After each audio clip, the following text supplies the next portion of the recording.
Hello,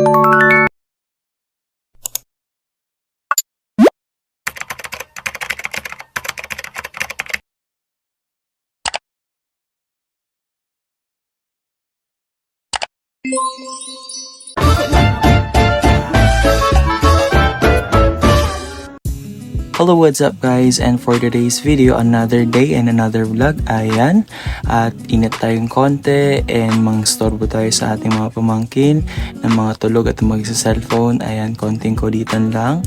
Kiliti-kiliti kahit malilate na tayo, for the go pa rin tayo. And eto na naman po tayo, papasok naman po tayo sa ating mga trabaho kahit na minsan ay naisip nating tama din, pero kailangan pa rin natin mag-work. At ayan, kukunin ko na ang aking mga bag at magpapaalam na ako sa dalawang ito. Bye-bye! And ayan, ready na po tayong pumasok sa ating work kasi excited ulit tayong pumasok.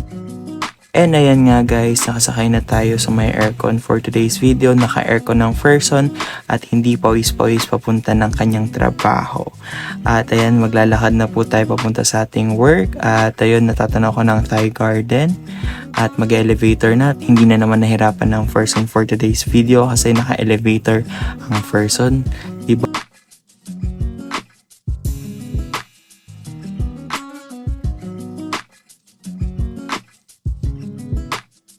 And ayan nga guys, pagbukas ko ng pinto, busy ang mga ka-workmate ko. Kaya naman ako ay todo madali mag-apron kasi may customer naman po tayo for today's video. At ayan nga guys, maglalagay na tayo ulit ng pang-pogi points sa ating buhok para medyo pogi naman tayo kahit paano. And around 3:40 kakain na rin tayo. At sa mga oras na nga ito ay pauwi na naman po tayo for today's video at another day na naman ang natapos sa ating trabaho. At ayan, bye-bye Thai Garden, see you ulit tomorrow!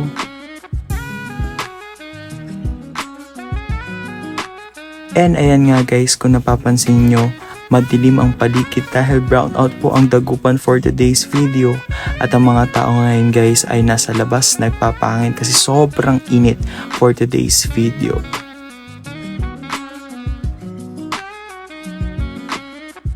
Kaya naman pagka-uwi ko, inaya ko kaagad ang aking mga kasama sa bahay at ito, nangunguna na si Supladita para kumuha ng kanyang merienda kasi nagtuturo sa akin na pumunta daw kami ng 7-Eleven at ayun na nga, nakabili na siya at siya nagbabayad sa counter ng 7-Eleven. I'm so proud of you baby girl kasi marunong ka nang magbayad sa counter. And ayan nga guys, happy si Maldita dahil nabili niya na ang kanyang merienda for today's video.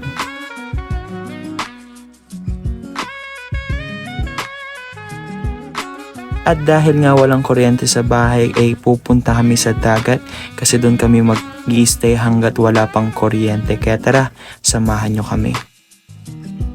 At ayan nga guys, nandito na po tayo sa Bunuan Beach.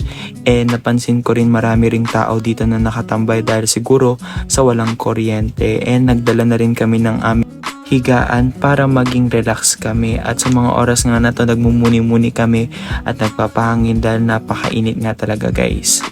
And wala talaga akong planong magtampisaw pero in the end, nagtampisaw na lang ako. And yun, maraming salamat sa panonood and see you again until my next video. Bye bye!